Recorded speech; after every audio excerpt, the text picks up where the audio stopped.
La conmemoración de la Ashura en estos días de julio de 2025 ha coincidido con uno de los momentos más reveladores del conflicto prolongado entre Israel e Irán, una ofensiva lanzada por Estados Unidos contra las instalaciones nucleares iraníes, ejecutada en plena cooperación estratégica con Tel Aviv, que ha puesto fin a cualquier pretensión de equilibrio regional. El alto el fuego anunciado después por la Casa Blanca no representó una tregua real, fue un reposicionamiento táctico dentro de una guerra que ya podemos considerar permanente. Bajo el pretexto de una operación preventiva, Israel y Estados Unidos han destruido parte de la infraestructura científica de Irán, eliminando figuras clave de su defensa nacional y desatado una campaña de sabotajes internos que buscan socavar la estabilidad del país desde dentro sin declarar oficialmente el conflicto. En este marco, la fiesta de la Ashura, además de una concelebración litúrgica, ha sido un acto de afirmación frente a una guerra prolongada que busca convertir a Irán en un estado fallido a través del aislamiento, el bloqueo, los ataques quirúrgicos y la deslegitimación sistemática de su estructura estatal. La ofensiva del pasado mes de junio no debemos verla como un episodio puntual, es parte de una cadena de acciones diseñadas desde el eje Tel Aviv-Washington para desmantelar las capacidades autónomas de Irán, impedir el desarrollo de su programa nuclear, estrictamente civil, al menos en su formulación oficial, y destruir su autonomía estratégica como potencia regional no alineada con el sistema globalista. El ataque a sus centros nucleares, ejercida con el bombardeo de instalaciones militares, el asesinato de científicos, las incursiones no reivindicadas contra infraestructuras petroleras y logísticas y la presión diplomática ejercida sobre China para romper la cooperación técnico-militar con Teherán, confirman una estrategia de guerra prolongada en la que el frente se desplaza según las necesidades del agresor. La Ashura de 2025 se ha desarrollado bajo estas condiciones, con la población iraní sometida al miedo constante, pero también reafirmando un marco cultural, espiritual y político que resiste al proyecto de disolución impuesto desde fuera. Las imágenes difundidas desde Teherán, púgiles rituales, hombres vestidos con túnicas negras, cánticos religiosos, retratos de mártires, debemos interpretarlas más allá de una instrumentación religiosa, sino como manifestación legítima de resistencia cultural frente a una ofensiva que busca precisamente vaciar de contenido toda forma de soberanía identitaria. La movilización popular durante la Ashura no es un guión propagandístico, responde a la estructura histórica que vincula religión, memoria y resistencia. La muerte de Hussein, nieto del profeta, se ha convertido desde hace siglos en el símbolo de la lucha contra el poder ilegítimo, contra el despojo y contra la traición. En 2025, la escena vuelve a repetirse con otros actores, esta vez nuevos.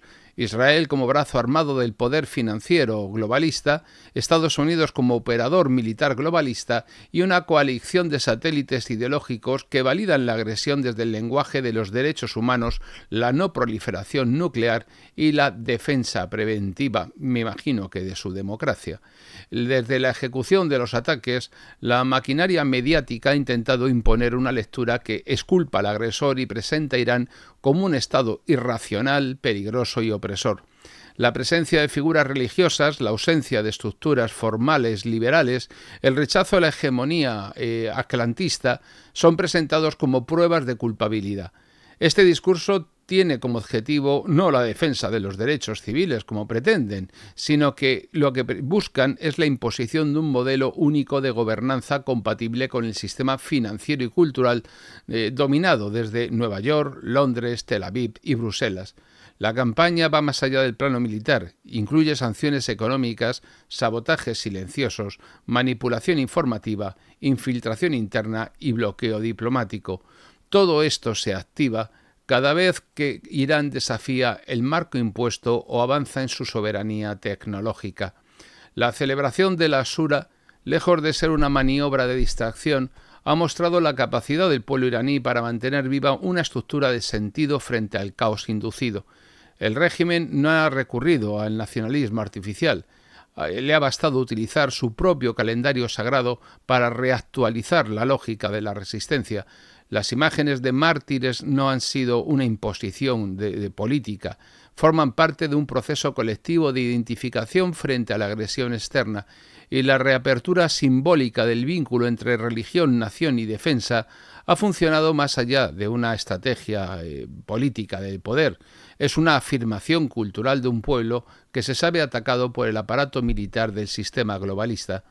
El miedo no es el resultado de una autoridad interna que reprime a un pueblo ansioso de democracia. Proviene de los drones, de los misiles balísticos, de los incendios inexplicables en refinerías, de las explosiones en puertos, del silencio de los medios de comunicación occidentales cada vez que mueren civiles iraníes en ataques no declarados, y ese miedo es legítimo. Y la respuesta no puede ser la sumisión al modelo atlantista, sino la reconstrucción de los elementos de unidad que hacen posible resistir. La liturgia de la Shura es una estructura propia inherente al mundo chiita, que es un mundo que no está dominado por el nihilismo liberal ni por el desarraigo inducido por el progresismo. Representa una de las pocas formas de continuidad orgánica que aún se mantiene viva fuera del circuito institucional de la globalización. Israel, en este caso, no actúa como un Estado soberano ante un peligro, sino como la punta de lanza de una estrategia de desestabilización regional. La lógica de los acuerdos de Abraham, la instrumentalización de Azerbaiyán como base de operaciones, la presión sobre Siria para que se incorpore al eje atlántico y el uso de la diáspora judía como brazo de legitimación internacional forman parte de una estrategia más amplia que no busca la seguridad de su territorio, busca la supremacía absoluta en la región mediante el colapso sistemático de todos sus enemigos. La destrucción parcial de las capacidades nucleares iraníes ha sido presentada como un triunfo, pero en realidad ha sido un acto de provocación planificado cuyo objetivo es mantener a Irán bajo presión permanente, obligarlo a reaccionar, desgastarlo desde dentro y justificar así nuevas intervenciones por parte de las potencias de Tel Aviv y de Washington. El lenguaje de la defensa preventiva no es más que la máscara de la expansión imperial de Israel. Estados Unidos va mucho más allá de ejecutar operaciones. Define la narrativa que explica estas agresiones, controla los organismos internacionales, financia a los actores regionales subordinados a la lógica de Israel y utiliza su poder tecnológico para moldear la percepción global. El alto el fuego anunciado tras la ofensiva fue un movimiento táctico. En realidad no buscaban la paz, sino el reposicionamiento de los operadores y de los actores geopolíticos serviles a Washington. Permitió rearmar a Israel, reorganizar el discurso, desactivar la respuesta iraní en el plano militar, obligándola a replegarse hacia una afirmación que tiene mucho más de simbólica que de otra cosa. Y en esa afirmación simbólica, la Shura no es un acto religioso, sino que va mucho más allá y se convierte en un acto geopolítico, y su valor reside en haber mostrado que todavía existe una comunidad capaz de resistir la política de los estados modernos desde una continuidad histórica en su fe, en su memoria y en su destino. Los informes de sabotajes, incendios en aeropuertos, destrucción de almacenes logísticos y fallos masivos que no han sido atribuidos a nadie en sistemas energéticos no son accidentes. Forman parte de una estrategia de desgaste que opera bajo la lógica del silencio dentro del terreno de la guerra híbrida y de la zona gris. Israel y Estados Unidos ni reivindican ni confirman, y los medios internacionales mantienen el foco en otros escenarios y guardan silencio.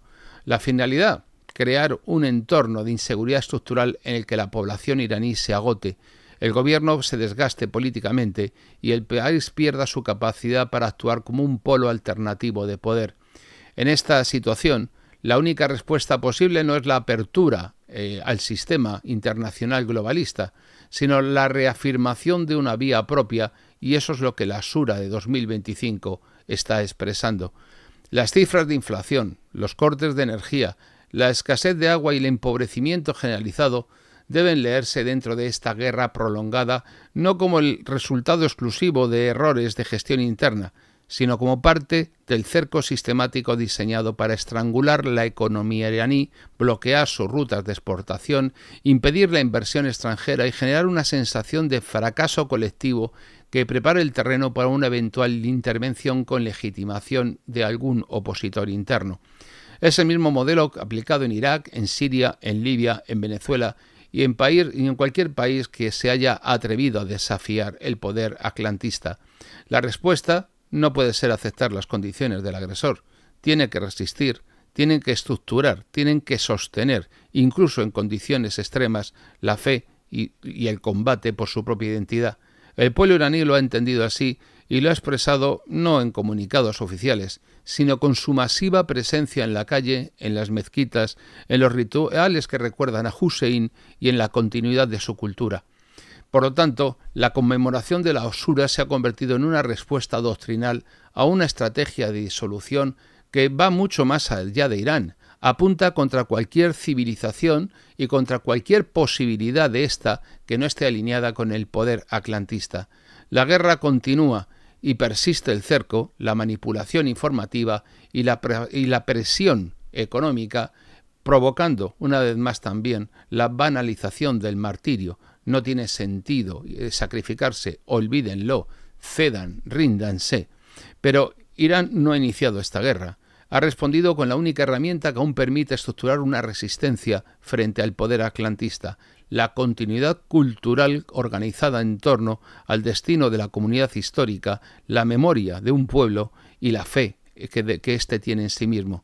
Esa es la verdadera clave geopolítica que nos asiste y nos viene al día de hoy.